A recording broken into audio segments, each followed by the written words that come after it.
bate nessa tecla de que as pessoas precisam saber e o governo precisa conscientizar todo mundo. O Departamento de Defesa tem envolvimento com experimentos similares no passado, tem relacionamento com especialistas no assunto e controla instalações onde essas coisas já aconteceram. Foram fotografados vários objetos. A ONU nunca ordenou um avião. Ela teve um contato imediato de terceiro grau. Muito grande, parecia um sol.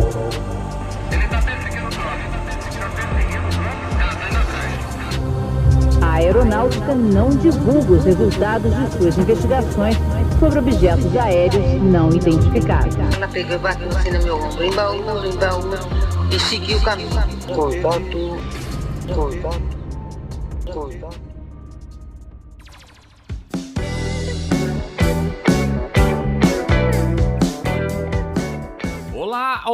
Olá, contatados e contatadas, sejam bem-vindos a mais um episódio do Contato, o seu podcast de ufologia que toda terça-feira está aqui para te trazer muita informação, novidade e entrevistas do meio ufológico e paranormal para você.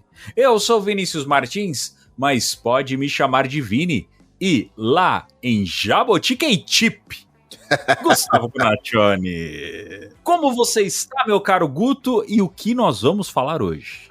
Eu estou atipificado. Seja lá o que isso quer dizer. Rapaz, hoje vamos falar de muita coisa. Quem tá ouvindo aí se prepare para um canavial de informação.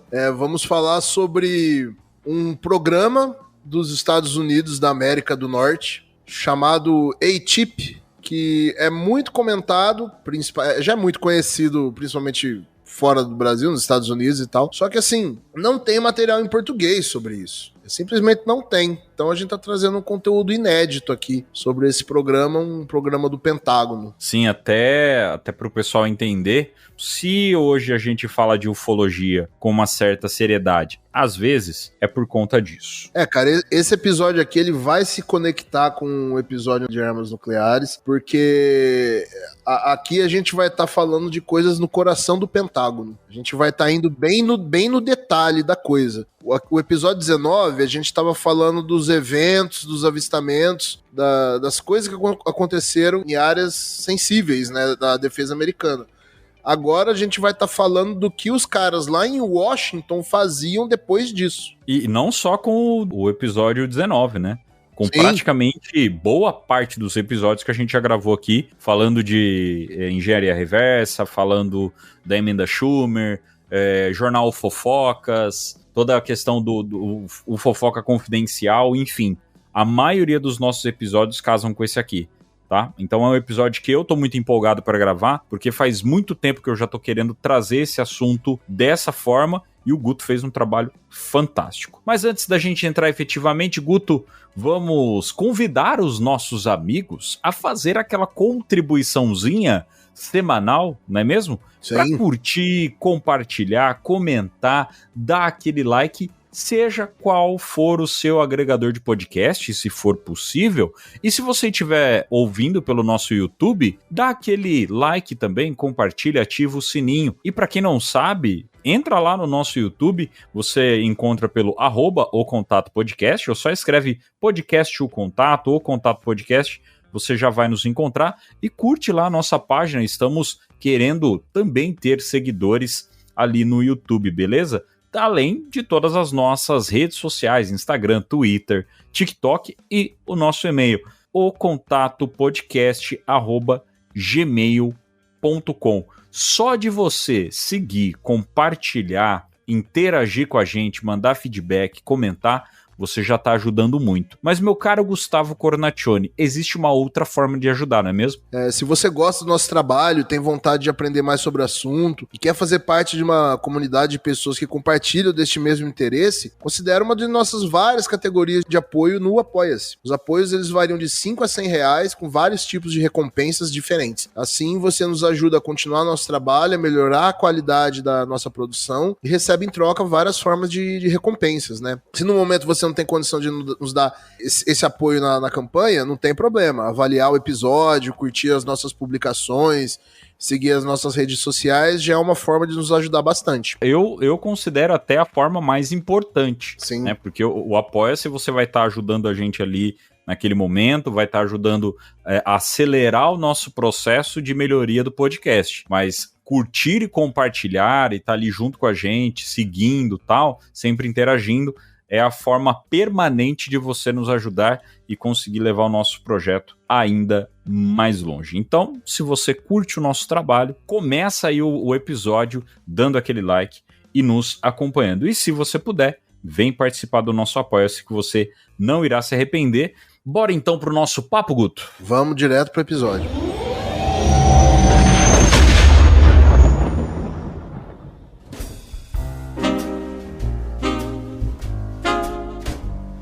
Meu caro ouvinte, eu quero deixar claro aqui uma coisa. Esse episódio ele foi inteiramente roteirizado pelo nosso caro Gustavo Cornaccioni. Ele que fez um estudo aí minucioso em cima de tudo isso aí, né? Faz um tempo já que ele vem comentando disso comigo. Então, é um episódio onde eu, Vini, vou aprender muito junto com você, ouvinte, com o privilégio de estar debatendo ali esse assunto junto com o Guto. Beleza? Então uma coisa que eu posso garantir para vocês, já sabendo da pauta, já sabendo do conteúdo, vai vir muita informação, muito conteúdo para vocês. Como nós já falamos no começo do programa, é um episódio que ele liga muito com tudo que a gente já falou, e se você ficou perdido em algum momento de outros episódios, esse aqui poderia ter sido até o nosso primeiro episódio, né, Guto? A gente poderia ter começado o podcast com esse episódio aqui, né? Mas para que facilitar? Para que facilitar? Exatamente. Vamos primeiro chamar a galera para curtir, compartilhar e fazer o trabalho, ficar com a gente, e aí nisso a gente entrega esse material que, como o Guto já disse, você não encontra um trabalho bem detalhado dessa forma em português. Então o Guto entrou em várias fontes, detalhou isso, traduziu, e agora a gente vai debater um pouco disso com vocês. Tudo isso começa em 2020, ou melhor, né? Não começa em 2023, mas 2023 foi o grande estopim, fomentou a ufologia nesse ano de 2023 e provavelmente vai criar uma força muito maior no ano de 2024. Por quê? Em 2023 nós tivemos as históricas audiências do Congresso americano e também do México sobre o AP, onde na principal delas 3 ex-militares americanos, o agente de inteligência, ou melhor, né, ex-agente de inteligência David Grush, os pilotos de caça da Marinha, o capitão David Fravor e o tenente Ryan Graves. Os 3 prestaram depoimento sob juramento em audiência pública no Congresso e responderam a uma série de perguntas feitas por vários deputados. Então essa audiência ela é muito conhecida, existe já imagens dela que andaram pela internet por muito tempo. Ela foi pública, né, cara? Essa audiência está inteira, né, disponível na internet. Você pode acompanhar e você vai ver que assim, os 3 são os principais, mas nessa audiência você encontra muita gente. Tem diretor da inteligência, jornalistas conhecidos, o Jamie Foxx, se eu não me engano, tá na... O Jeremy Corbell e o George Knapp estão ali também. Então, enfim, é uma galera bem forte ali no meio dessa audiência, então ela não é besteira. O Graves e o Fravor, eles focaram seus depoimentos em suas experiências como pilotos de caça da Marinha, quando tiveram encontros nos céus com objetos voadores não identificados, agora chamados UAPs. Na sigla agora, Unidentified Anomalous Phenomenon, ok? Que é fenômeno aéreo não identificado, hoje no brasileiro, no português, né? Podemos chamar de fenômeno anômalo. Tem anômalo e tem aéreo, né? Tem gente que fala aéreo. Então, eles começaram como aéreo, mas depois mudaram para anômalo, né? Porque até falar aéreo você tá restringindo, né? E a gente vai falar sobre isso aqui, né? A gente já vai falar sobre essa diferença também aqui. Então tem o nome do OVNI, que era UFO, né, em inglês, já houve essa mudança, Então, o Graves e o Fravor tiveram contato com esse tipo de inteligência, vamos dizer assim. Entretanto, o ex-militar da Força Aérea e o ex-agente do Escritório Nacional de Reconhecimento, o NRO, e da Agência de Inteligência Geoespacial, a NGA, o David Grush. Então, esse é o currículo do David Grush. Veterano de guerra do Afeganistão também. Além de tudo, né? Depois do Afeganistão, ele foi chamado, por conta de toda a inteligência dele, de todo nível militar dele, ele foi chamado a fazer parte da inteligência militar dos Estados Unidos de forma geral. E aí o David Grush ele fez algumas alegações muito mais amplas e controversas, onde ele foi representante, né? Quando ele foi representante da NRO, selecionado por essa força-tarefa de UAP, quando foi criada. Um projeto, essa força-tarefa de UAP, que é um projeto de pesquisa encabeçado pela Marinha Americana, sob as ordens do Pentágono em 2020. Os objetivos dessa força-tarefa eram aumentar o entendimento sobre a capacidade e as origens dos UAPs, detectar, analisar e catalogar UAPs que poderiam ser uma ameaça em potencial à segurança nacional dos Estados Unidos. Ou seja, 2020 foi onde o Pentágono assumiu que UAPs, que OVNIs, eram uma ameaça. Então, vamos fazer uma linha do tempo, né? A gente está começando 2023, teve a audiência. Um dos caras era o David Grush, e ele contou sobre o trabalho dele na Força-Tarefa UAP, que foi em 2020. Então a gente está indo para trás no tempo, né? Essa Força-Tarefa UAP, ela foi comandada pela Marinha, sob ordens do Pentágono, mas quem forçou a criação dessa Força-Tarefa foi o Congresso americano. Exatamente. Então, em tudo isso, a gente tem um peso militar e governamental. Então não é um cara que saiu do nada pegando e falando assim, olha, eu vi umas coisas aqui. Não. Ele foi convidado por sua qualidade como oficial a fazer parte de tudo isso. Lembrando, esse não é um episódio sobre o David Grush. Existem uma série de coisas a ser faladas sobre o David Grush. Não estamos colocando aqui nossa opinião sobre a pessoa David Grush. Um outro episódio a gente conta essa história. Mas o papel dele nesse momento é esse. E aí, durante o trabalho dele no UAP Task Force, o Grush ele tomou conhecimento sobre programas anteriores ao dele, do governo americano, sobre pesquisas de OVNIs. Os projetos SIGN, Grudge e Blue Book, que já citamos aqui no podcast, já eram de relativo conhecimento público e se estenderam por anos, né? Ali e se estenderam dos anos 40 até meados dos anos 70. Só esses três projetos. Sim. Porém, pouco se sabia sobre versões mais contemporâneas desses programas. Ou seja, depois que o Blue Book acabou, na década de 70, ficou aquele hiato, né? Então, não se sabia se outros projetos tinham continuado. Isso casa muito com o que a gente falou nos episódios lá a respeito de engenharia reversa, que dizia que a partir dos anos 70, todo o estudo e investigação saiu de mão do governo e dos militares, não é que saiu, né? O governo e os militares passaram isso para as empresas privadas. E aí, como ficou em mão privada, era mais fácil esconder, porque empresa privada não tem que obrigatoriamente revelar seus segredos comerciais, né? De tudo isso, começa parte da nossa história. Para a gente começar, além de todo esse contexto da atualidade, então eu contextualizei vocês da atualidade, do que está acontecendo agora. Agora a gente vai um pouco mais para trás. É uma viagem de trás para frente aí para vocês entenderem, tá? Então a gente começa em 2023 e nós vamos agora começar a retornar de pouquinho em pouquinho. Então, um dos programas, aliás, o principal programa que o David Grush conheceu em 2020 durante o seu trabalho na UAP Task Force foi o ATIP, né? Foi o principal programa que ele investigou. O que quer dizer ATIP, né? Em inglês é uma sigla para Advanced Aerospatial Threat Identification Program, ou então em português, né, Programa Avançado de identificação de ameaças aeroespaciais. Esse programa foi uma iniciativa de investigação financiada pelo governo dos Estados Unidos para o estudo de objetos voadores não identificados. Esse programa ele foi tornado público em 16 de dezembro de 2017 e ele teve início em 2007, 10 anos antes, com financiamento de 22 milhões de dólares ao longo de 5 anos. E até que ele não teve o orçamento renovado e foi encerrado em 2012. O A-Chip, ele foi patrocinado no sentido de quem foi atrás de criar ele, quem se interessou, quem mexeu uns pauzinhos ali para criar o A-Chip, foi o finado senador americano Harry Reid, democrata do estado de Nevada. Ele era um dos veteranos, dos senadores mais respeitados do Senado americano à época, né?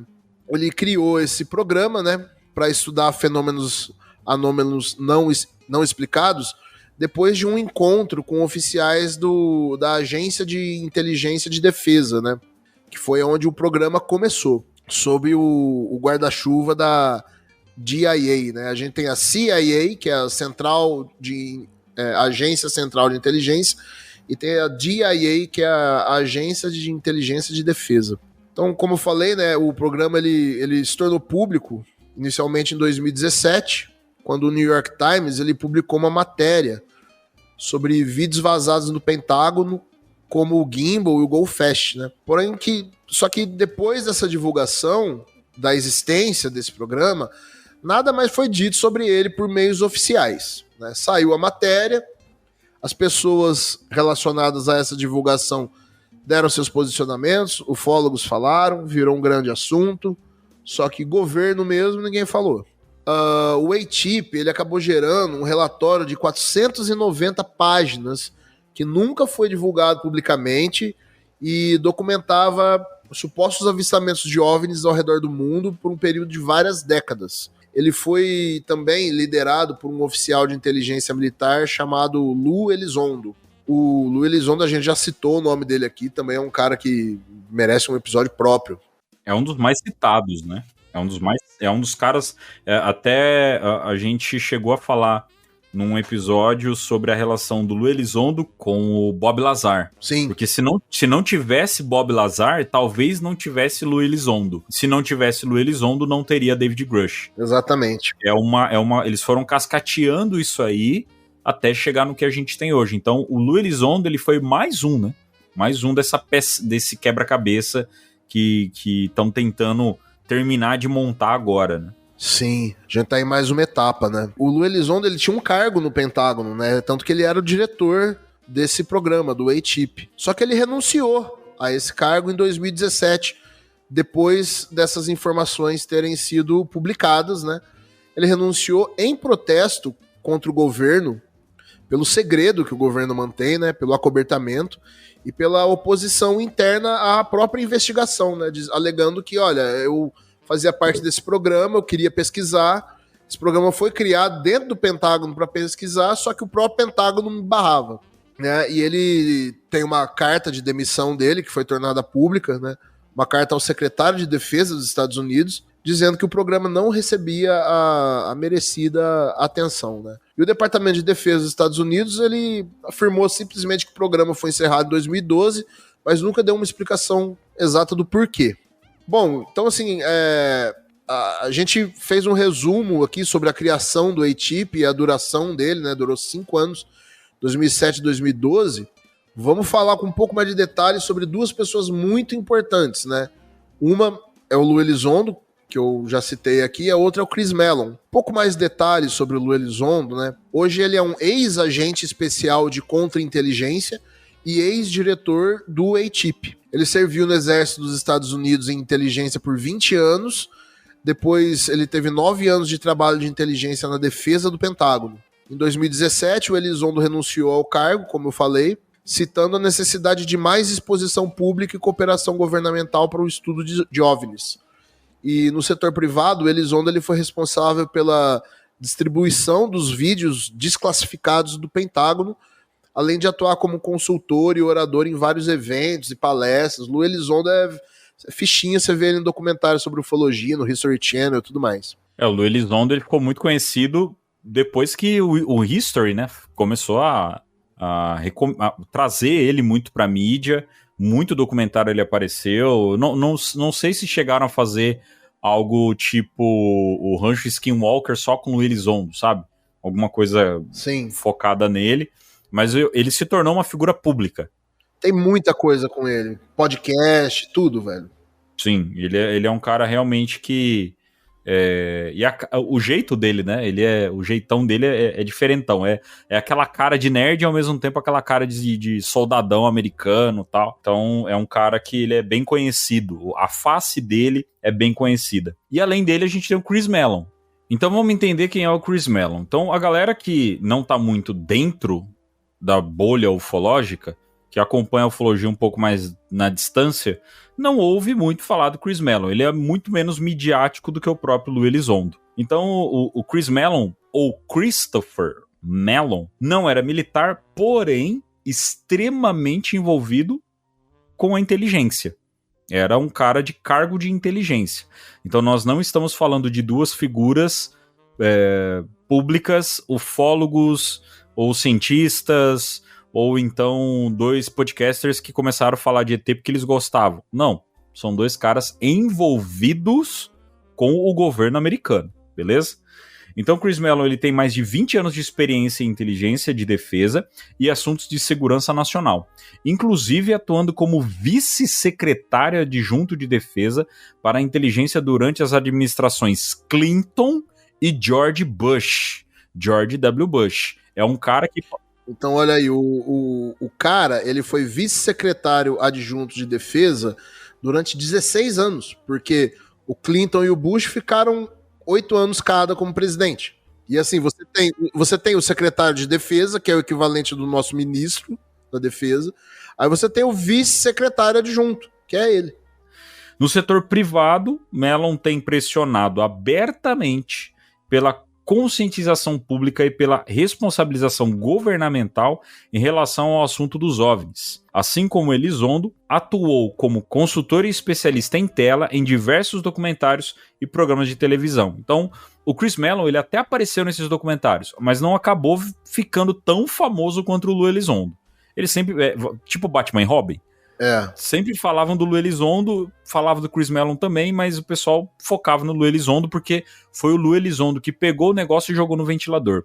Em 2017, Chris Mellon e Lou Elizondo, eles entraram em contato com a Leslie Kean, que é outra jornalista que a gente já citou aqui algumas vezes e continua citando porque ela ainda é envolvida, e o jornalista Ralph Blumenthal, ambos do New York Times, e expuseram a eles a existência do programa A-Tip e apresentaram 3 vídeos, conhecido como Gimbal, Go Fast e o FLIR-1, tá? Ou FLIR-1. São 3 vídeos bem conhecidos na internet. São os 3 vídeos que foram admitidos pelo Pentágono logo de cara que eram reais e que o fenômeno UAP era real.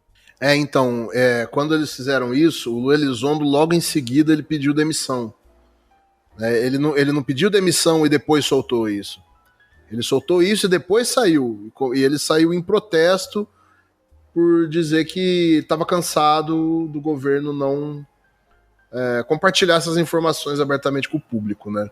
Sim. E assim, isso foi vendido pela mídia como assim, vazamentos do Pentágono, dando a entender que o Pentágono estava liberando essas informações, mas não eram pessoas de dentro do Pentágono, no caso o Lou Elizondo, e de dentro do governo, dentro do governo, né, o Chris Mellon, tiveram acesso a essas informações e liberaram isso. O Pentágono, na verdade, levou um tempo ainda para reconhecer. A Marinha reconheceu o evento do Tic Tac lá, porque aquilo ocorreu num navio, né, no Nimitz, onde estava o David Fravor e o Ryan Graves. Agora, o Pentágono levou, acho que pelo menos 1 ano para se posicionar e falar, né, não, isso aí é real mesmo, isso aí é vídeo nosso, isso aconteceu mesmo. Mas sem falar o que era, só falaram que o vídeo era real. Em 2018, tanto o Lou Elizondo quanto o Chris Mellon, eles se tornaram associados da Two Stars Academy,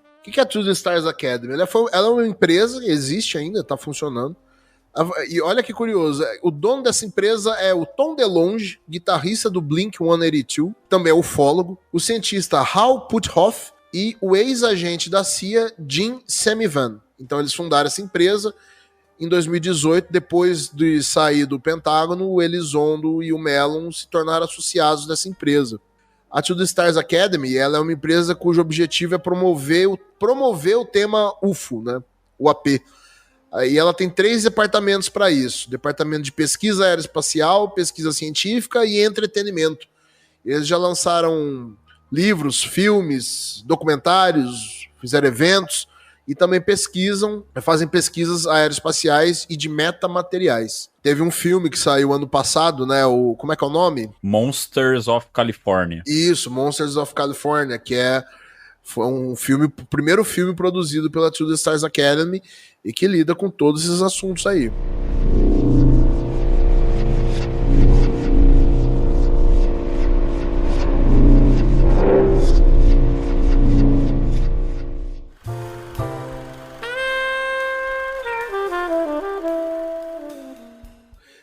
Então o que rolou, né?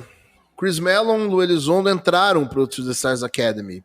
Já estavam em evidência depois dos vazamentos lá do Pentágono, que eles forneceram para o New York Times e que virou um grande assunto. Foi esse evento tirou a ufologia do marasmo. Foram os dois que tiraram a ufologia do marasmo e botaram de volta em pauta no mainstream, porque até então a ufologia estava no cercadinho dela ali, falando só para os convertidos. Não tinha novidade, não tinha assunto nenhum. Foram eles que trouxeram isso, e que se hoje tem tanto podcast, tanta gente falando, se o tema tá tão ativo, é muito consequência do ato desses dois aí. Só que isso chamou atenção pros dois, né? E pro Chris Mellon. Então, o pessoal, principalmente o pessoal já ligado à ufologia, começou a pesquisar sobre os dois e tal. Encontraram no site pessoal do Chris Mellon, né? Ele tinha o site pessoal dele, devia ser, sei lá o que, chrismellon.com. Devia ter lá a seção biografia, trabalhos, isso, formação, blá blá blá. Numa das abas lá tinha uma aba chamada Diversos.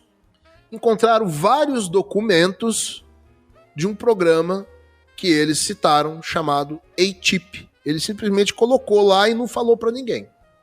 O A-Tip, então, era o grupo, né, dentro do Pentágono que estava investigando os mesmos fenômenos que a nova empresa que o Tom DeLonge estava ali investigando. O que tinha nesses documentos, né? Quais eram os documentos que estavam lá?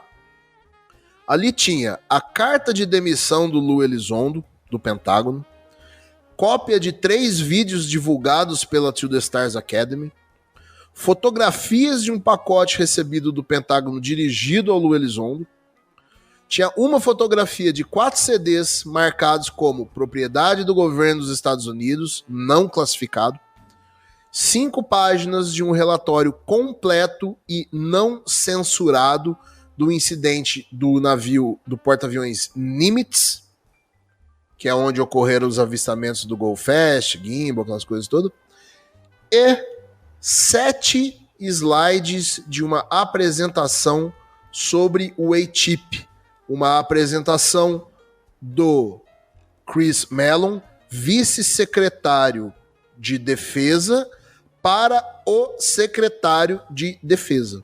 Então, encontraram uma pepita de ouro ali. E é sobre esses slides que a gente vai falar agora. O primeiro slide, ele vem da seguinte forma. Então é um slide apresentando ali o nome A-Tip, beleza? Advanced Aerospace Threat and Identification Program. Ativei o meu modo inglês aqui, Guta, agora que olha, falar pra você, cara. Ficou bonito. Ficou bonito. Então tá ali, capa de slide, o nome do A-Tip e o nome de tudo. Então, o nome do programa, né? Algumas pessoas afirmaram que se tratava do Programa de Avanço de Identificação de Ameaças à Aviação. Aí vem aquilo que eu e o Guto falamos agora de pouco, sobre o UAP ser aeroespacial, ou melhor, né? Aéreo ou... Anômalo. É como as palavras fazem diferença, né? Exatamente. Se você fala anômalo, nós estamos realmente falando que é algo não natural, que é totalmente fora do normal. Aéreo é só coisa que voa e aí a gente não consegue falar, por exemplo, de um OSNI, que é objeto submarino, né? Um objeto marinho, um objeto que anda pela água, ou então coisas que acontecem na casa dos outros, fenômenos estranhos. Ou no espaço, então, né? Ou no próprio espaço, exatamente. Então, essa já é uma diferença das palavras. E dentro do ATIP já tinha também essa diferença. Por quê? No primeiro entendimento era de que falaria sobre aviação. Mas aqui, onde ele foi listado, exatamente como ele foi usado, ele estava ativo no Pentágono, como aviação. Portanto, aeroespacial é indiscutivelmente a terminologia correta. Justamente por parecer semântico apontar apenas a diferença entre os dois, pode ser a diferença entre algo no céu ou algo no espaço. No céu você vai estar falando de aviação, no espaço você está falando de aeroespacial, tá? Então uma distinção muito importante para a definição do nome. Então, a aerospace do ATIP é aeroespacial, não é de aviação, beleza? E pelo nome, parece que o grupo considerava os objetivos, né? Pelo nome, parece que o grupo considerava os objetos, os veículos aeroespaciais avançados como uma ameaça. Então, se eles estavam querendo fazer um programa que estudava esse tipo, né, de veículo, já dava a entender que poderia ser uma ameaça, né? E ao mesmo tempo queria identificar o que eles eram. À medida que a gente for avançando os slides, começa a se tornar evidente que o ATIP realmente não é algo voltado para a aviação, e sim algo voltado para algo anômalo, né, para algo aeroespacial, e que também é algo voltado para a segurança nacional, não só dos Estados Unidos, mas também para a segurança mundial, mas obviamente por ser um programa do governo focado ali no espaço aéreo dos Estados Unidos, tá? Ou no ambiente ali dos Estados Unidos. O ATIP já fica bem claro pelo nome dele que estava tentando descobrir se era uma ameaça, né? Porque no nome do programa tá identificação de ameaça aeroespacial. Então esse primeiro slide é só apresentando o tema dessa apresentação do Chris Mellon, secretário de Defesa. O slide 2 ainda está falando não sobre o conteúdo da apresentação, mas sobre a apresentação em si, né? Tô falando sobre os objetivos dessa apresentação, que são 4 pontos. O primeiro era informar o secretário de Defesa sobre as atividades relacionadas ao ATIP, né? O segundo ponto era solicitar a transformação do ATIP num SAP, que quer dizer Special Access Program. Quer dizer o quê? Um programa de acesso especial. Ou seja, eles estavam pedindo para o secretário de Defesa transformar um ATIP num programa que tivesse acesso a mais informações, dando a entender que mesmo o ATIP não tinha acesso a informações anteriores, ou seja, que já tinham sido pesquisadas e tudo mais, né? Em programas anteriores, como a gente já citou. O terceiro ponto diz que essa apresentação tem como objetivo requerer do secretário de Defesa uma ajuda dele, né? O esforço dele para que o ATIP pudesse ter mais suporte dentro do Pentágono, dentro do Departamento de Defesa americano, tanto de pessoal quanto de recurso. E também o quarto ponto era estabelecer uma cadeia de comando dentro do Departamento de Defesa para o ATIP se reportar. Né? Então o ATIP estava existindo ali, mas não estava claro assim, olha, a gente existe, o que a gente descobrir, para quem a gente fala. Então o slide 1 e o slide 2 ainda estão tratando de apresentar a apresentação, né? Ó, vamos falar do ATIP e a gente vai falar sobre isso aqui. Os nossos objetivos com essa apresentação é isso. Aí à medida que vai indo, cara, vai ficando mais louco ainda o negócio, velho. Agora no slide 3, a gente já começa a entrar no conteúdo mesmo, né? É bem apresentação de escola, né? Bem, o começo é bem TCC mesmo. Então, ó, tá aqui o nosso slide inicial, não vale de nada, é só o nome do negócio. No segundo, o que tem aqui que a gente vai falar para vocês? É o sumário do negócio. No slide 3 é a hora que o negócio começa a realmente ferver. Então, o que contém no terceiro slide? A declaração completa da missão ATIP. Então já traz agora o contexto do ATIP. Identificar as ameaças e aproveitar ao máximo a tecnologia que está sendo utilizada. Só aqui a gente já para. Se você está ouvindo esse episódio aqui e não ouviu episódio sobre engenharia reversa, não ouviu os nossos episódios de o Jornal Fofoca Confidencial, a leitura do texto do Condorman, eu acho que é bom você dar uma olhada nesses episódios, antes de você continuar daqui. Porque só esse ponto, ele já explica praticamente tudo o que acontece de 1940 até 1970. São os episódios 6 e 7, nossos. Só aí. Só nesse primeiro tópico. A declaração inicial do ATIP é identificar as ameaças e aproveitar ao máximo a tecnologia que está sendo utilizada. O slide não sugere a origem dos objetos, então em nenhum momento eles já saem falando que é extraterrestre, interdimensional, não fala nada disso. Apenas que eles são empregados por outros países, atores ou entidades.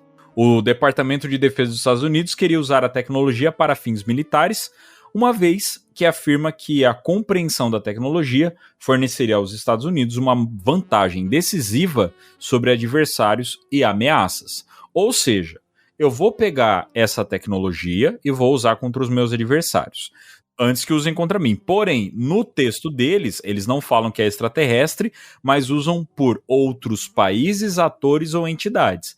Esse outros países é só para dar aquela despistada, porque como é que eu vou criar uma tecnologia através da tecnologia do inimigo e usar contra ele mesmo? Ele já sabe como é que funciona o negócio. Então, esse outros países foi só para dar aquela... A gente não tá querendo falar, mas aparentemente não é de outros países. À medida que vai avançando os slides, vai ficando claro que eles já sabiam que não era de outros países. Uhum.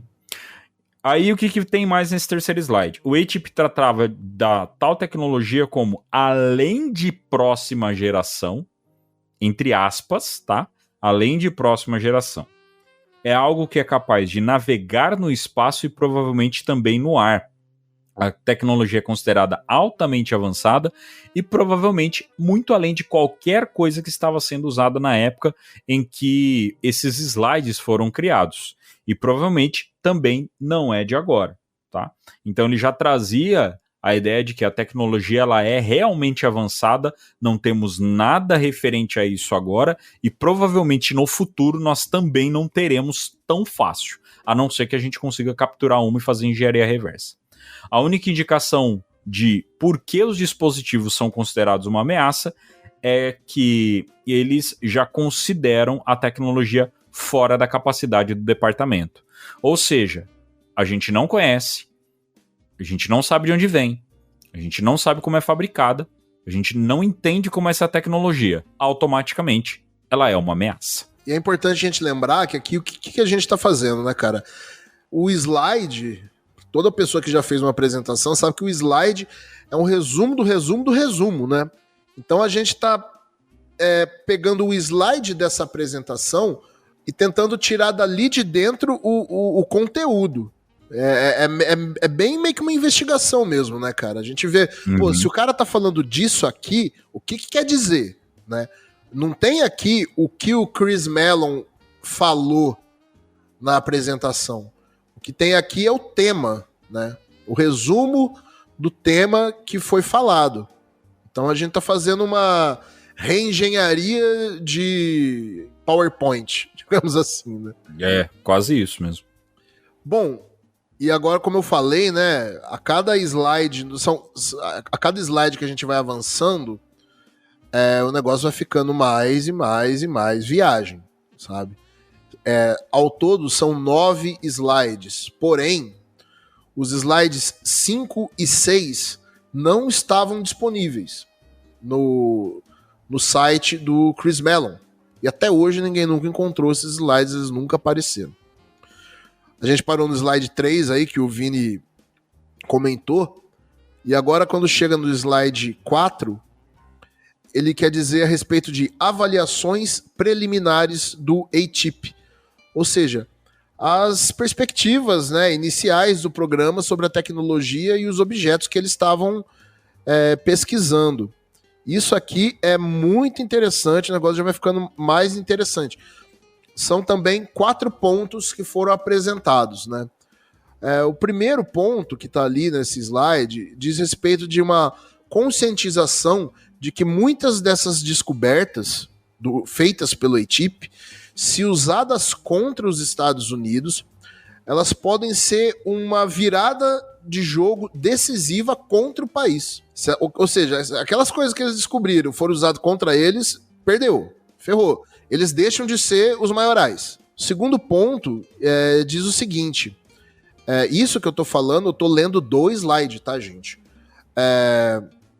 Evidências preliminares indicam que os Estados Unidos são incapazes de se defenderem em relação a essas tecnologias. Um slide do vice-secretário de Defesa. Terceiro ponto, várias dessas descobertas não convencionais precisam de mais investigação para que se determine o escopo completo da ameaça, das capacidades tanto para explorar essa tecnologia quanto para derrotar. Então, o que ele está querendo dizer aqui? Essas descobertas são não convencionais e para a gente saber se a gente consegue utilizar ou derrotar quem quer que esteja utilizando isso, a gente tem que estudar muito mais, investigar muito mais. E o quarto ponto diz o seguinte, ó, a natureza dessas tecnologias e o fato de que os Estados Unidos não têm contramedidas em relação a elas é considerado altamente sensível, né? Então, o conhecimento desse fato, né, listado como altamente sensível, presumivelmente para que a população em geral saiba até que pontos militares são deficientes contra esses objetos, né? Isso ainda é mais enfatizado quando se afirma que as evidências indicam que os militares não são capazes de se defender em relação a isso, né? Então, se a gente considerar que os gastos militares dos Estados Unidos são de longe os mais elevados de qualquer país, é difícil presumir que qualquer outro país do mundo teria qualquer tecnologia avançada contra a qual os Estados Unidos não tenham defesa. Tudo Sim. bem, a gente tem aí Rússia com mísseis hipersônicos que os Estados Unidos ainda não conseguem se defender. Mas ainda assim é uma tecnologia que os Estados Unidos não conseguem se defender, nenhum país consegue se defender daquilo lá, só que eles têm uma ideia do que é, de quem fez e como tentar chegar a uma defesa para aquilo, né? Agora, isso aqui que eles estavam investigando é assim, olha, não sabemos nem o que é, quanto mais saber o que a gente tem que fazer para se defender disso. Não tem nenhuma elaboração específica sobre de onde se espera que venha e não parece que a identificação alguma vez tenha sido realizada. Então, agora, desse slide, né, a gente consegue tirar que os objetos ou tecnologia que estavam sendo avaliados pela ATIP foram considerados muito além da capacidade de qualquer país ou grupo conhecido, né? Tão além que alguns aspectos ainda eram desconhecidos e não podiam nem sequer ser determinados. Começa a ficar evidente, né, Guto, que o americano ele tem muito essa questão, né? Não pode ser o último a encontrar a informação. Não pode ser pego de calças na mão, né? Isso. Ele não pode ser pego de surpresa. E como essa tecnologia e esses objetos têm pego eles de surpresa constantemente, chegou a um ponto que ficou insustentável. E vale a gente lembrar que desde década de 40, isso já vem acontecendo. Então, vários estudos foram feitos. Só que talvez o que eu acho que pode ter rolado também, como a gente disse no episódio de arma nuclear, a Rússia, por exemplo, tentou bater de frente e tomaram um susto que não querem tomar mais. E isso eles abaixaram a bola e falaram, não, deixa quieto. Pode ser que os Estados Unidos em algum momento também passou pela mesma situação. Eles bateram de frente, tomaram um susto que não querem passar mais e ficaram quietinho. Até chegar nessa época onde eles tentaram encontrar uma situação onde pudesse estudar e não bater de frente. E em algum momento conseguir chegar ao ponto de reverter essa tecnologia e quem sabe bater de frente não só com eles, mas também contra outros países, outras nações. Né? Então o americano ele tem essa cultura. Né? Porque uma das preocupações do Departamento de Defesa aí, né, cara, é que é o seguinte, né? Beleza, a gente não sabe o que é isso, mas os nossos inimigos daqui sabem o que é? Tipo, eles estão mais avançados do que nós no conhecimento a respeito desse assunto? Se um país inimigo, uma Rússia, uma China, ter acesso e descobrir isso antes da gente, não precisa de ET chegar aqui para ameaçar a gente, não. Então o acesso a essa tecnologia, seja lá de onde venha, é muito preocupante para eles. Aí realmente é segurança nacional. E eu lembro que quando a gente fez os episódios sobre engenharia reversa, são 2 episódios, né? Um contando a história da engenharia reversa e outro contando como poderia ter funcionado isso em si, tudo baseado naquele artigo do Condorman. Eu lembro que fala lá que assim, uma virada de chave nessa preocupação todas deles foi quando ocorreu lá em 2004 os avistamentos aí do Tic Tac e do Go Fast, do Gimbal, que só vieram a público em 2017, né? Esses vídeos de 2017 que o Elizondo e o Chris Mellon soltaram são referentes a eventos que aconteceram em 2004. E que ali a chave virou para eles porque, segundo eles, o comportamento desses objetos parecia muito militarizado, sabe? Parecia muito... eles interpretaram aquilo como uma ameaça maior, sabe? Como o famoso tic-tac, não sendo apenas uma aeronave de reconhecimento, mas algo um pouco mais perigoso. Eu não sei se isso faz tanto sentido, porque um país que já teve base nuclear sobrevoada e míssil nuclear desativado por esses objetos, não sei o que precisa ser mais perigoso do que isso. Mas é uma coisa que se diz por aí, né? Chegando então no slide 7, lembrando que o slide 5 e 6 são desconhecidos.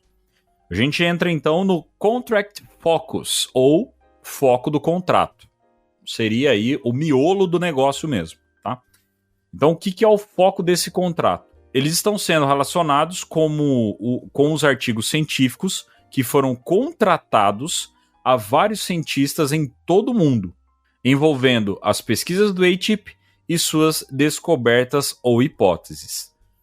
Então vamos lá. Agora, tudo em tópico dentro desse slide. Primeiro ponto. E só uma observação aqui. Isso aqui está sendo apresentado para o secretário de Defesa, pelo vice-secretário de Defesa, já listando um monte de coisa, que é o que a gente vai mostrar aqui agora. Isso quer dizer o quê? Um monte de coisa já tinha sido feita. Aquele trampo, é o trampo do estagiário. Ele vai apresentar para o chefe, ele não pode chegar com um monte de ideia. Ele já tem que chegar com um monte de solução. Então, aqui o cara já tinha conteúdo para mostrar. Ele não tava mesmo, né? Isso, ele não tava chegando, nós achamos que é isso e pode ser. Não, é isso aqui, isso aqui, isso aqui. vamos fazer isso aqui, isso aqui, isso aqui, porque eles funcionam assim e é isso aqui que dá pra fazer. Eles já chegaram não vieram só com a receita do bolo, não, eles chegaram com o bolo pronto. Então vamos lá. O que aparece ali no topo do slide? Escrito bem assim, sublinhado. AATIP. Os estudos realizados pelo AATIP nas seguintes áreas. Primeira área, primeiro ponto. Tradução espacial temporal para que a tecnologia possa adaptar espaço e tempo. Então, primeiro tópico. O que é o conteúdo disso? A tecnologia pode mudar e manipular o próprio espaço a seu redor e, presumivelmente, mover-se um pouco através do tempo. Ao ajustar a gravidade, os objetos também afetam o tempo. Então, na questão de tradução espacial temporal, eles já mostram como é que o objeto se movimenta e como ele tem a possibilidade de levitação sem propulsão, como que consegue fazer as curvas que fazem, como consegue disparar de uma hora para outra. Então, nós temos quase que uma teoria ou uma confirmação de que, de fato, os objetos mexem com o tempo. Esses itens todos que a gente está citando agora são as áreas que o AATIP estava querendo estudar e contratou cientistas e grupos ao redor do mundo para estudar esses assuntos. Segundo ponto, redução de assinatura, para que a tecnologia possa proporcionar uma quantidade. Redução de assinatura, para que a tecnologia possa proporcionar uma quantidade significativa de descrição ótica, infravermelha, radiofrequência e acústica. O que tinha ali nesse contexto? Invisível ao olho nu, ao radar e até mesmo ao som. Ou seja, pega o stealth e multiplica 50 mil vezes. O stealth tunado. Totalmente tunado, invisível totalmente. Aos olhos, aos ouvidos e aos radares. Terceiro ponto, interface humana, como as naves são controladas especificamente, que é um dos pontos que mais intriga, né? Como é que isso é controlado e quem tá dentro não sofre nenhum tipo de consequência. Sugere que a interface seja com o próprio ser humano e não por meio de alguma ferramenta relacionada ou dispositivo de direção. Ou seja, sugere que a interface seja sim controlada por alguém e não seja um drone. A tecnologia está em interface com a mente das pessoas próximas ou com os próprios pilotos. Isso aí ele quer dizer a respeito tanto de quem pode estar dentro daquilo. Por que fala interface humana, né? Porque eles não sabem, no fim das contas, se isso é nosso de alguma forma, né? Então eles colocam essa palavra humana como uma possibilidade. Mas também interface humana no sentido de como esses objetos se influenciam as testemunhas, os pilotos que avistaram esses objetos, né? Agora, os efeitos humanos, ou seja, efeito nesse indivíduo, né, no caso. Esta é uma referência a como o objeto afeta as pessoas próximas a eles e o impacto fisiológico em seus corpos. Então, nesse ponto, não tem aí o contexto disso. É um tópico onde eles ainda estavam estudando como é que isso impacta no corpo do suposto piloto, seja lá onde ele esteja. E, por fim, a parte que interessa ao americano, armamento. Refere-se diretamente às armas, especificamente à radiofrequência e às armas de energia dirigida. Tá? O que seria arma de energia dirigida, Guto? Cara, eu acho que seriam aqueles pulsos eletromagnéticos, sabe? Uhum. O que eu posso imaginar, cara. Arma de energia dirigida. Laser, né? Talvez seja. Pode ser uma energia que ela vai num ponto direto, né? Você não tá usando um projétil físico, né? Uma bala, um míssil. É uma energia que você utiliza como arma. Pode até ser invisível, né? O laser eu acho que é a melhor explicação mesmo. Não tem... mas aí a gente pode cair até naquela famosa síndrome de Havana, né? Uhum, Muita gente fala que é uma arma de energia dirigida, né? E aí o slide termina com um comentário perguntando se as habilidades são alcançáveis usando o nosso conhecimento atual de física e engenharia. Então, eles estão aceitando aí que o nosso conhecimento da física pode estar prestes a mudar fundamentalmente, assim como fomos mais capazes de compreender, assim que formos, né, mais capazes de compreender essas tecnologias. Ou seja, até esse é um ponto que se pega muito dentro da ufologia, que as pessoas ficam olhando ao fenômeno pensando na física que a gente conhece hoje. E se a gente não tiver a capacidade de ter na nossa cabeça que a física pode mudar, a gente não vai conseguir entender como é que funciona toda essa tecnologia. Porque provavelmente ela mudará as regras das leis da física como a gente conhece hoje. Com certeza, vai expandir, né? Sim. É muito louco. Você vê no slide aí, eles estão reconhecendo, né? Eles estão questionando. Com o conhecimento que a gente tem de física e engenharia hoje, a gente consegue alcançar isso, né? É o que ele deixa no fim do slide ali. E aí a gente chega no slide 8, esse aqui eu acho um dos mais interessantes, porque aqui no slide 7, né, ele falou basicamente o seguinte, ó, as áreas que a gente pretende estudar e que está estudando com cientistas ao redor do mundo são essas, né? Propulsão, controle, energia, assinatura, invisibilidade, blá blá blá, armamento, interface humana, tal. No slide 8, ele já cita os trabalhos relacionados que foram contratados com equipes científicas, conforme especificado no slide anterior, apresentando o tema, o autor e a instituição a qual ele é afiliado. Então, se no slide anterior fala, ó, queremos estudar isso, no slide 8, o slide seguinte fala qual que foi o nome do artigo, quem foi o autor, onde ele trabalha, e ou seja, isso já foi feito, né? Eles não estão apresentando o que nós vamos estudar, estão apresentando o que nós estamos estudando. Queremos estudar isso e agora ó, aqui o que está estudando e quem que fez, né? E é uma grande lista no slide, aqui é uma lista bem grande, e eu vou citar alguns exemplos e vai ficando muito louco, velho. Olha só, alguns exemplos aqui dos artigos. Isso aqui tudo é artigo que foi feito de estudo científico. E eu vou citar o tema, alguns eu vou citar o nome do pesquisador, a instituição ou um ou outro. Então, primeiro, armamento baseado em pulso de força.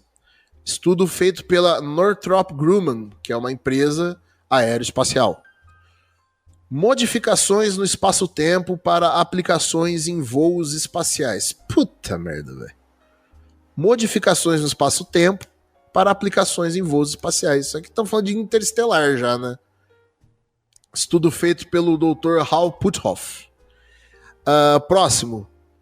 Teoria e experimentos de camuflagem invisível. Estudo realizado pela Universidade St. Andrews. O próximo. Buracos de minhoca no espaço-tempo, pelo cientista astrofísico Eric Davis. E esse é muito falado, né? Esse Eric é muito famoso memorando Wilson. É um memorando que foi de uma conversa do almirante Wilson da Marinha com o Eric Davis. Isso aí a gente merece um episódio sobre isso também. Ele fez um outro artigo, uma outra pesquisa chamada Antigravidade para aplicações aeroespaciais. Cara, isso é querer montar um disco voador. Sabe? Se eu tô querendo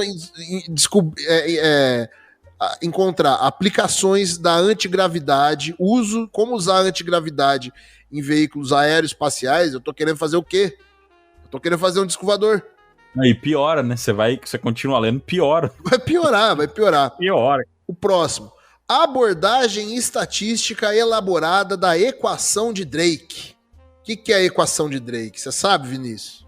Equação de Drake é aquela... Até quando foi que a gente citou? Eu acho que foi com o Carlos Alberto Machado que a gente chegou a citar a equação de Drake, que é aquela conta que se faz... A probabilidade de vida. Né, isso, a proporção, a probabilidade de vida inteligente no universo, ou de cada tanto planeta, você faz a conta ali, então tem toda uma questão em cima disso. É um negócio muito doido, porque a história da equação de Drake é muito louca. Esse eu poderia falar um ótimo episódio pra gente gravar, mas eu me recuso a gravar um episódio sobre a equação de Drake, porque eu acho que tem uns 20 episódios disso aí na internet, gente. Vocês podem procurar aí que vocês vão encontrar uns 20 podcasts falando de equação de Drake e o paradoxo de Fermi, tá? Então pode procurar aí que vocês vão achar. Então é um episódio que não é um episódio que não vale a pena a gente gravar sobre isso, porque já tem muito. Então dá pra pesquisar e achar sobre ela, a história de como foi, é uma conta muito louca, o cara era inteligente, ao mesmo tempo é um negócio meio duvidoso, mas é meio... O que importa é que o Pentágono, o A-Chip, estava fazendo aqui um estudo chamado Abordagem Estatística Elaborada da Equação de Drake. Outro estudo que eles realizaram, dobra espacial. Agora já estamos entrando no Jornada nas Estrelas aqui. Outro estudo, matéria programável, realizado pelo Instituto Prog Matter. Eu não consigo nem entender o que é uma matéria programável. Nem sei. Cara, eu acho que matéria programável, posso estar especulando aqui de uma forma totalmente errônea, porque só esses exemplos aqui já é uma loucura. Mas matéria programável, eu acho que teria a ver com a matéria encontrada em Roswell. Sim. O metal programável lá, o metal inteligente. Então você Sim. tem algum tipo de material, alguma coisa que você consiga programar ele de alguma forma, né? Seria estudo de metamateriais, né? Isso, eu acho que seria o mais... até porque esse slide, ele é de 2017, ou antes, né? Ou antes, né? Ele foi encontrado em 2018. Isso, e aí, se a gente parar pra pensar... Não, cara, vamos fazer a conta aqui certinho. Se esse slide é de muito antes, porque isso aí é um slide de apresentação do Chris Mellon para o Departamento de Defesa, e ele fez parte do Departamento de Defesa até 2008, por aí. Ou seja, é de 10 anos antes. É de 10 anos antes. E No hoje, mínimo. a gente falando disso hoje, a gente tá falando de 16 anos atrás. 16 anos atrás, você não tinha o termo metamaterial de uma forma tão específica, já se falava, tanto que o próprio Edson Boaventura tem lá o objeto de Ubatuba e tudo mais, então se fala de metamaterial, tem lá o próprio Tom DeLonge, ele tem aquela lasanha lá que o pessoal fala, lasanha cósmica, sei lá como o pessoal, lasanha de metal, né, que é um metamaterial loucão que ele tem lá, e se fala muito desse material. O Jacques Vallée, vários caras já têm estudado já tem isso, e seria o metamaterial. Só que o termo metamaterial, ele ainda é um pouco... ainda não era tão difundido. E o Chris Mellon, ele fez isso sem ter um contato direto com esses caras, é o que parece. Na época, né? É isso. E aí, obviamente, ele não tem alguns nomes. Então, pode ver que no documento ele fala humanos, ele não cita inteligência não humana, onde ele poderia, de repente, ele usa entidade, ele usa outros termos, mas ele poderia usar o termo inteligência não humana, que aí você engloba qualquer coisa que não é humano mesmo, né? Mas ele também não quis admitir. Mas são termos que a gente usa hoje e a gente não encontra nesse documento, né?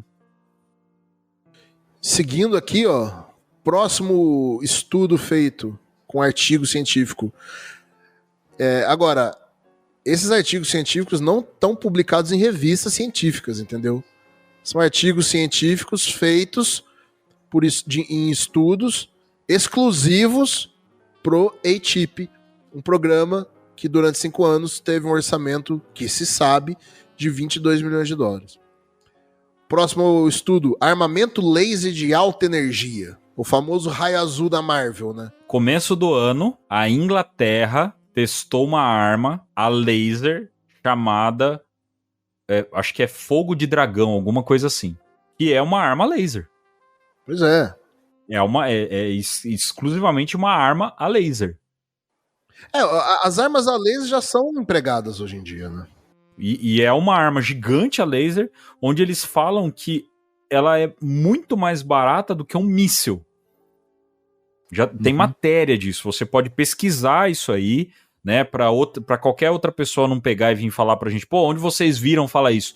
Procura arma a laser da Inglaterra. Você vai encontrar essa matéria e é real. Eles testaram isso. Não é conspiração, tá? Eles As armas a laser testaram isso aí. utilizadas hoje em dia, elas são, assim, teoricamente não letais, né? São armas a laser para utilizar, por exemplo, para desabilitar os sensores de aviões, de drones, pra você derrubar drones, sabe? Pra derrubar avião, derrubar satélite, essas coisas. Não são armas a laser pra tipo, pulverizar uma pessoa, sabe? Mas já estão aí. Né? Não sabemos especificamente qual que eles estão falando. Mas aqui, armamento laser de alta energia. Beleza. Só pra trazer aqui, é Dragonfire, então é Fogo de Dragão, o nome dele. E o teste dele foi abatendo o alvo aéreo. Olha lá. Já foi abatendo alguma coisa. Então, só jogar lá, Arma Laser Inglaterra. Vocês vão encontrar uma série de vídeos sobre esse conteúdo. Beleza? O próximo estudo, essa aqui é muito louco. Comunicações com entrelaçamento quântico. Cara, parece até zoeira, né, velho? Então, velho, o que é comunicação com entrelaçamento quântico, cara? É comunicação instantânea com qualquer ponto do universo. Não, parece piada, velho. Na boa. Você começa a ver, parece tipo eu e você. Assim, vamos pegar cada pessoa que a gente conhece e vamos escrever nomes malucos aí de projetos sobre o que a gente gostaria que essa pessoa estudasse. Parece isso. Se olhando o nome das pesquisas, chega a parecer piada. Eu sou roteirista de quadrinho, velho. Eu faço quadrinho de super-herói. Pô, eu vejo um negócio desse, eu já tenho vontade de escrever uma história. Isso, exatamente. Parece nome de arma de vilão de quadrinho, velho. E um último exemplo aqui de estudo para citar: propulsão nuclear avançada para o espaço profundo. Então, velho, assim, você vê que os caras estudaram ao mesmo tempo dobra espacial, matéria programável, comunicação com entrelaçamento quântico, e estudaram um método de propulsão nuclear para te levar para o espaço profundo.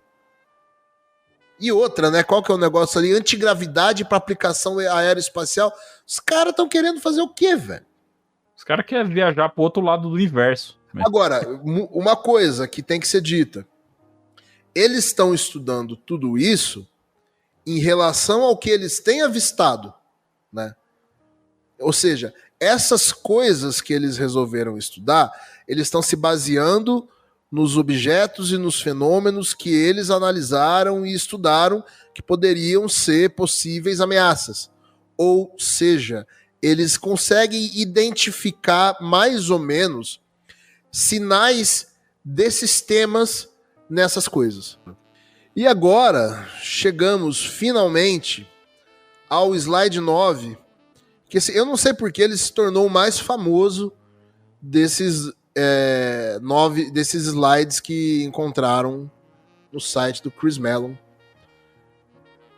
Eu acho que ele é muito interessante, tem muita coisa para tirar dele, mas eu acho que esses 2 slides anteriores aí também, nossa, pelo amor de Deus. O que fala no slide 9? Ele fala de um cenário de ameaças ao Departamento de Defesa e um cenário de vantagens para o Departamento de Defesa. A ciência existe, ou seja, a ciência desses objetos, né, ela existe tornando capaz que um inimigo dos Estados Unidos possa manipular os ambientes, tanto físico quanto cognitivo, de maneira a penetrar em instalações americanas, influenciar os tomadores de decisões e comprometer a segurança nacional. Ou seja, o que falou? A ciência por trás dessa coisa, você cair na mão dos Estados, de algum inimigo nosso, no caso deles, os americanos, é capaz de manipular o ambiente físico e psíquico de uma pessoa. É capaz de penetrar instalações e influenciar os tomadores de decisão. Pode ser um presidente, pode ser um comandante de uma base nuclear com o dedo no botão, comprometendo a segurança nacional. E aí ele lista algumas características dessas ameaças. Tem algumas que eu não consigo nem entender. Mas eu vou falar aqui. Armas psicotrônicas. O que seria uma arma psicotrônica? Eu entendo que seria uma arma, seria um mecanismo eletrônico que atua na sua mente, só que de uma forma perigosa para você. Afinal, está sendo utilizado como uma arma. Eu acho que o efeito Havana lá, que a gente comentou agora de pouco. Síndrome de Havana. O síndrome de Havana, é isso aí. A história dele passa por isso aí. Tem pulso eletromagnético apontado para a cabeça de uma pessoa, né? Isso. Ou nem apontado para a cabeça, mas tá ali naquele mesmo local que a pessoa tá, às vezes um ruído, alguma coisa assim, e que isso ativaria um estado da pessoa. Atua na mente, né? Porque é psicotrônica, né? Isso. Próxima item aqui que eles classificam como uma ameaça, e que eu também tenho dificuldade de entender. Interface cognitiva humana.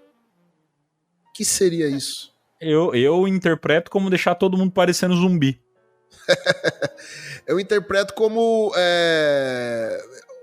tanto utilizar a mente humana para se comunicar com ele, ou também ter alguma coisa, algum objeto, alguma tecnologia capaz de traduzir a mente humana ou a fala humana para os dois lados, sabe? Uhum. Isso aí. Outro aspecto aqui. Penetração de superfícies sólidas. Mas no sentido do quê? Lembra quando a gente falou já falamos vários episódios de bolas de luzes que atravessaram aviões, que os Foo Fighters, os pilotos relatavam que aquelas bolas de luzes que eles viam, às vezes atravessavam os bombardeiros e nada acontecia. Ou seja, esses objetos têm capacidade de manipular o ambiente físico e cognitivo, né? Atravessar objetos sólidos. Próximo aqui. Desligamento instantâneo de sensores. Essa é bem fácil. Essa dá pra gente entender bem fácil, né? Né? Ou seja, eu tenho radar, eu tenho satélite, eu tenho avião, tô rastreando esses bichos, eles podem desligar tudo. A gente falou muito sobre isso no último episódio, né? E tem os casos também do pessoal que tá andando, aí vem um objeto, para o carro não liga e tudo mais. Exato. Câmera que para de funcionar, enfim. Essa aqui é muito louca, ó.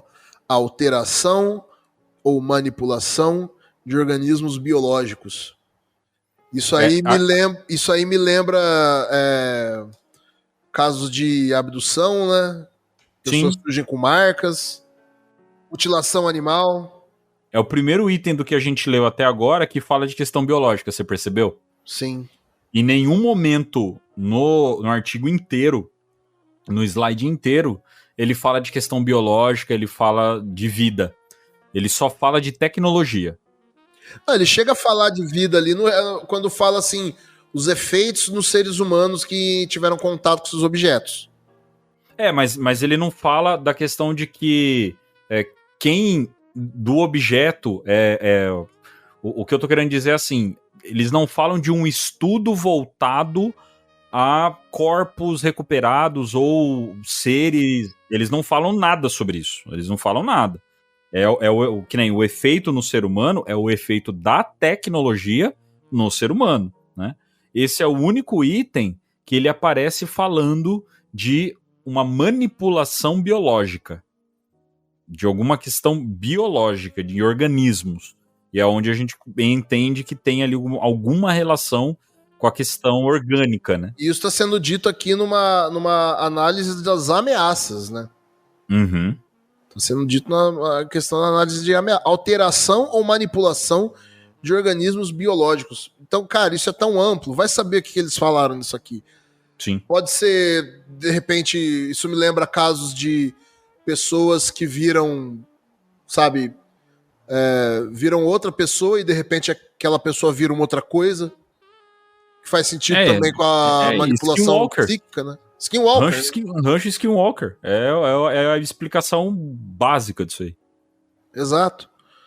Olha o próximo aqui. Ainda na seção de ameaças. Anomalias no tecido espaço-tempo. Que é o quê? Tipo, os caras podem, sei lá, abrir um buraco negro aqui, de repente. Portal, né? Você pode abrir um portal e a alteração do espaço-tempo, então você abre um portal, você consegue entrar aqui e sair lá do outro lado do planeta. A alteração do espaço-tempo pode explicar até também o movimento deles, né? Sim, como eles já falaram, né? Como na hora que eles estavam falando, na hora que a gente falou da engenharia do objeto, é nítido a questão da manipulação do tempo. Então, fica muito claro que eles conseguiram entender que sim, o objeto ele se movimenta, flutua e dispara porque ele manipula o tempo em volta dele. Ou seja, cara, esse negócio, isso aí vai, pra mim, cada vez mais fortalecendo aquela hipótese interdimensional, velho. Vai ficando... esse relatório do ATIP, ele deixa muito forte mesmo a questão interdimensional. Lembrando que a gente falou aqui, o ATIP criou um relatório de 490 páginas que nunca foi tornado público. Uhum. Nunca foi tornado público. Até hoje, mesmo depois de o programa encerrado, audiência no Congresso americano, esse negócio nunca apareceu. Sim. E agora ele cita, né, o slide, ele fala de vantagens, né? Quais são as vantagens que o Departamento de Defesa tem, né? Em relação a essas ameaças, né? Tipo, ó, tem esse monte de treta vindo pra cima de nós. Quais são os nossos pontos fortes? São 3 itens, mas muito interessantes, cara. Muito interessantes. Olha só as vantagens. O Departamento de Defesa teve envolvimento em experimentos similares no passado. Eu acho que é essa frase, cara, que torna esse slide tão famoso. Eu acho que é esse ponto. Essas 3 vantagens aqui, velho, ditas num slide de um vice-secretário de defesa numa apresentação para um secretário de defesa. Isso aqui tá assumindo tudo. Os 80 anos de história da ufologia moderna. Porque o primeiro item tá falando: o Departamento de Defesa teve envolvimento em experimentos similares no passado.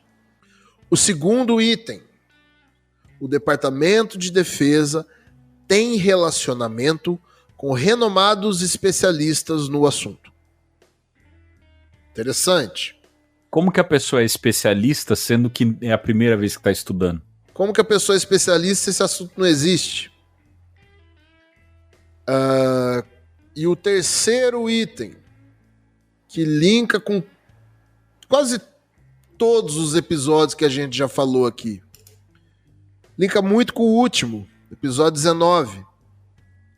O Departamento de Defesa controla várias instalações onde atividades foram detectadas. Drop mic, né? Puf, joga o microfone. Sim.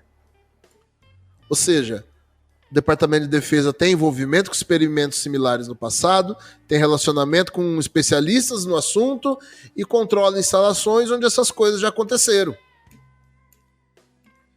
E agora, a última observação do slide. O slide acaba com essa frase, ou a própria apresentação acaba com essa frase, que diz: o que era considerado fenômeno agora é física quântica. Depois disso eu vou virar coach, vou vender curso de física quântica. Alien. O vice-secretário de Defesa dos Estados Unidos encerra a apresentação para o secretário de Defesa dos Estados Unidos, falando que o que era considerado fenômeno agora é física quântica. Ou seja, ele está querendo dizer o quê? Tem uma ciência por trás disso aí. aquilo que é fenômeno que a gente não entendia ali atrás, agora a gente sabe pelo menos que tem a ciência por trás disso.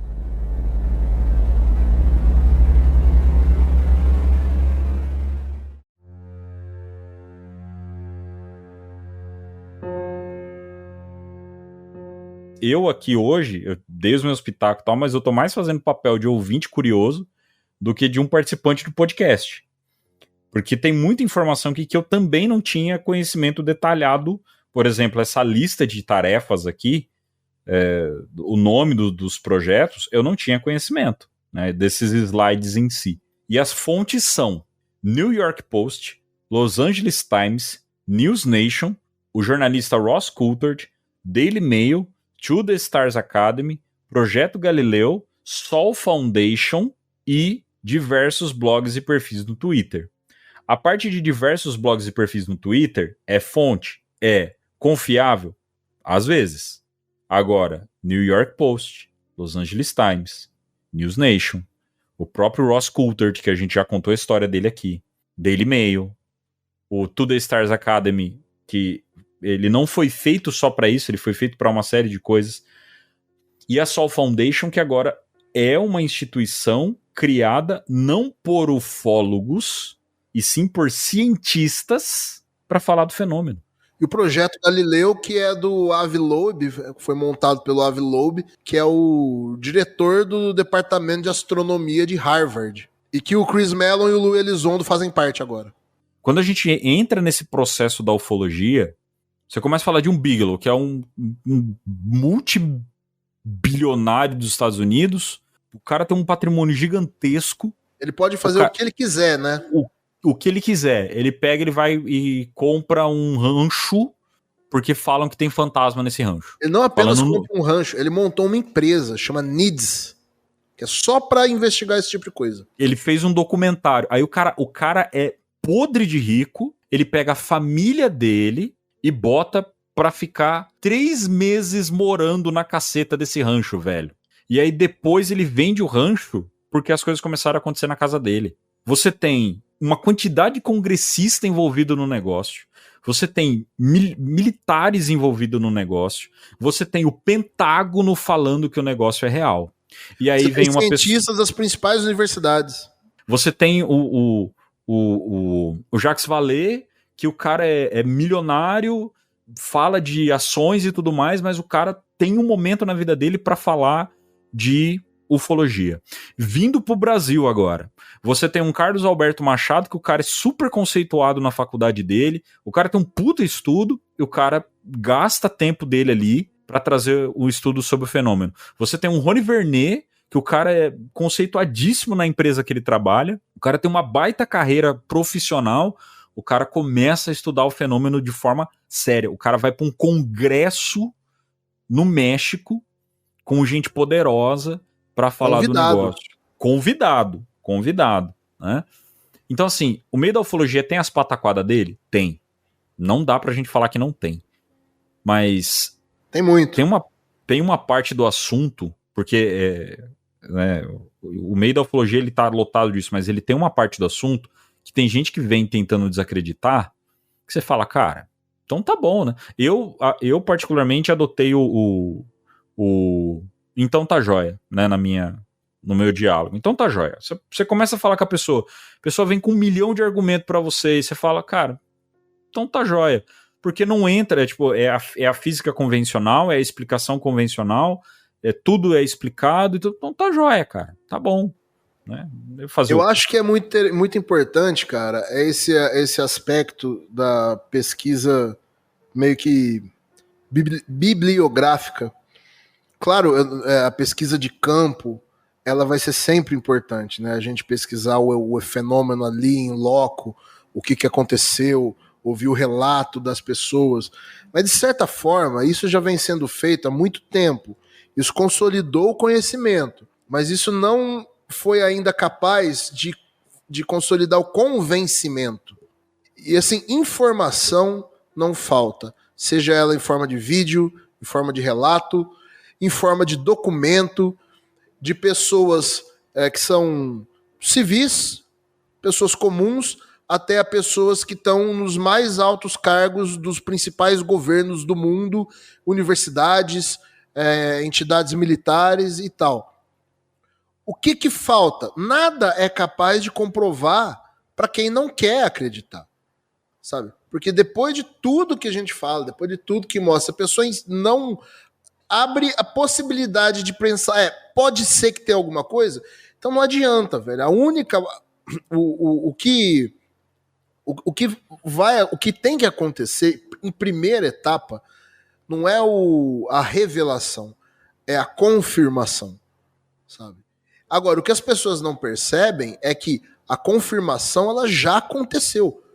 Porque, cara, depois que teve esse ATIP, o Congresso americano forçou o governo a criar o ARO, né?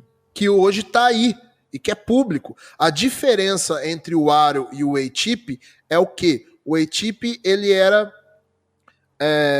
não era confidencial, ele não era secreto, mas ele foi escondido. Não publicizaram a existência dele. O ARO, ele já vem de fora, vem do Congresso falando, vocês têm que montar alguma coisa para estudar. Montou. É para inglês ver? É para inglês ver. Só que tá lá. Existe. É público. Iam gastar dinheiro para montar um negócio desse só à toa, para falar, vamos montar isso aqui para esses caras parar de encher o saco? Duvido. Envolve muito dinheiro, muito interesse. E tá lá. Então, assim, se tá acontecendo audiência, congresso, esse bando de gente que a gente falou envolvido, a confirmação de que tem algo aí já foi feita. Já tá confirmado. É que ou as pessoas não se dão conta ou elas não querem se dar conta. Então, uma etapa, na minha opinião, é que assim, a confirmação já foi feita. As pessoas não perceberam. Agora, a revelação aberta, total, do que é, talvez nem se saiba ainda o que é, ou sabe-se, mas não querem falar. Agora, não vai ter vídeo que comprova, que convence, não vai ter podcast que convence, não vai ter documento que apresenta por aí que convence, porque isso já tem a rodo. Essa semana eu encontrei um documento que os presidentes americanos, eles têm um hábito. Quando eles terminam o mandato deles, quando eles saem, eles criam uma biblioteca, né? Eles chamam lá de library, né? Eles criam uma biblioteca pública, lá geralmente na cidade de origem deles, né? E onde vai ser uma biblioteca aberta para as pessoas, mas eles vão colocar lá documentos pessoais da carreira política deles. Um dos presidentes que tem uma biblioteca dessas é o ex-presidente americano Gerald Ford. Ele foi presidente dos anos 70, antes do Jimmy Carter. O Gerald Ford, ele tem a biblioteca dele, e na biblioteca dele tem documentos lá de quando ele era deputado. Tem 15 páginas de documentos do Gerald Ford falando sobre OVNIs. Tem páginas de documentos do Gerald Ford falando assim, olha, eu gostaria que o Congresso criasse um comitê para investigar isso aqui, porque muitos militares americanos têm tido encontros e relatam que isso é perigoso e blá blá blá. Tem 15 páginas de documento de um ex-presidente americano da época que ele era deputado. É falso. Por que um ex-presidente americano que era deputado ia colocar ele também era um agente da desinformação? Então como é que é? As pessoas só vão se convencer, e talvez nem assim, se um dia o presidente americano, em exercício mesmo, ali no cargo, vier a público e falar, olha, tá aqui, é isso aqui que acontece, existe. Se isso não acontecer, eu não espero que as pessoas vão ser convencidas. E do que a gente tá vendo, eu falo que vai ter muita gente que não vai ser convencida. Não vai achar que é teoria da conspiração, que tá querendo cortina de fumaça para disfarçar o assunto, outra coisa e blá blá blá. Agora, tudo isso aqui que a gente falou, como você falou aí nas fontes, um monte de jornal, e os maiores jornais do mundo, e ainda assim, ganhou tração, o assunto veio à tona, ganhou mais movimento e tudo mais, mas ainda assim não foi suficiente para mudar o paradigma das pessoas de estamos sozinhos para não estamos sozinhos. Não foi suficiente. Até aquele negócio, né, Guto? Eu acho que isso vale muito aqui, né? O E Brasil. tem o próprio papel da mídia nisso, né? O próprio Estados Unidos ele paga muito com isso, né? Porque ele criou a visão hollywoodiana de que a revelação da vida, da inteligência não humana ser uma invasão de naves gigantes e criaturas estranhas e um estrago absurdo. E muita gente ficou com isso na cabeça. Ficou com esse negócio, pô, uma nave gigante um dia vai aparecer. Não vai, gente, esquece isso aí. Esquece, isso não vai rolar. Tá? De nave gigante aparecer, isso não vai rolar. Porque o fenômeno, ele já mostrou pra gente várias vezes que ele não funciona dessa forma, dessa maneira. Então, são coisas que foi criando, a própria mídia foi criando, e agora ela tá pagando o preço, quando ela se interessa pelo assunto, de tirar isso. Só que, vindo agora pro Brasil, nos Estados Unidos, esse assunto tá mais em pauta, e o contribuinte americano tá em atenção sobre isso, porque envolve principalmente o dinheiro dele. Dinheiro Inclusive, público, né? Inclusive essa era a retórica do Tim Burchett. Do Tim Burchett, obrigado, Guto. Essa era a retórica do Tim Burchett, de que toda essa investigação é por conta do dinheiro público.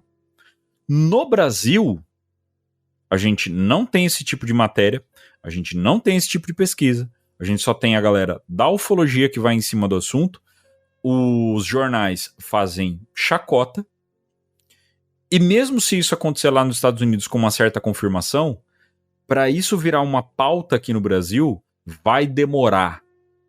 Para ufologia estourar a bolha da ufologia, vai demorar. Mesmo que algo gigantesco aconteça nos Estados Unidos, como já está acontecendo. Para mim, tudo que está acontecendo com o David Grush, desde o vídeo do Gimbal, desde quando apareceu o vídeo do Gimbal com o Pentágono falando, desde ali que o Pentágono pegou e falou, o vídeo é real.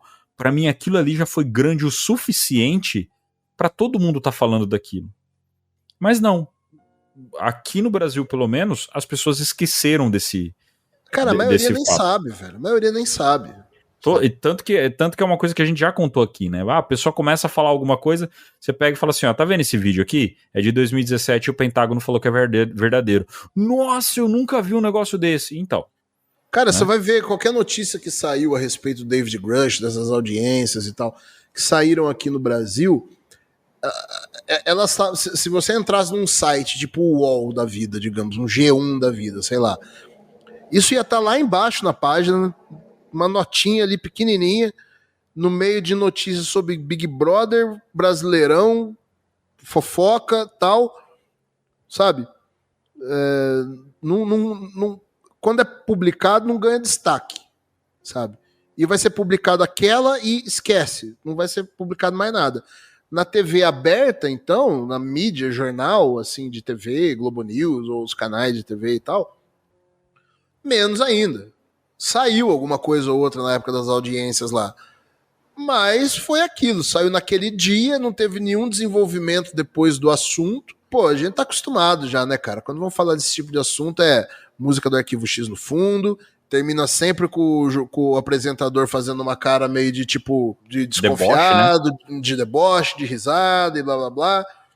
Então, o que eu falo, cara, assim, tipo, a confirmação já foi feita. Convence, assim, se a pessoa olhar para tudo isso e quiser achar que isso não tem nada, é uma grande invenção, beleza, sabe? Cada um é livre. Agora, eu olho para essas coisas e falo, não é possível que isso tudo seja uma grande mentira. Tem 80 anos de teatro envolvendo já mais de milhares de pessoas, milhões de pessoas, sabe? É muito difícil. Acho mais difícil acreditar nisso.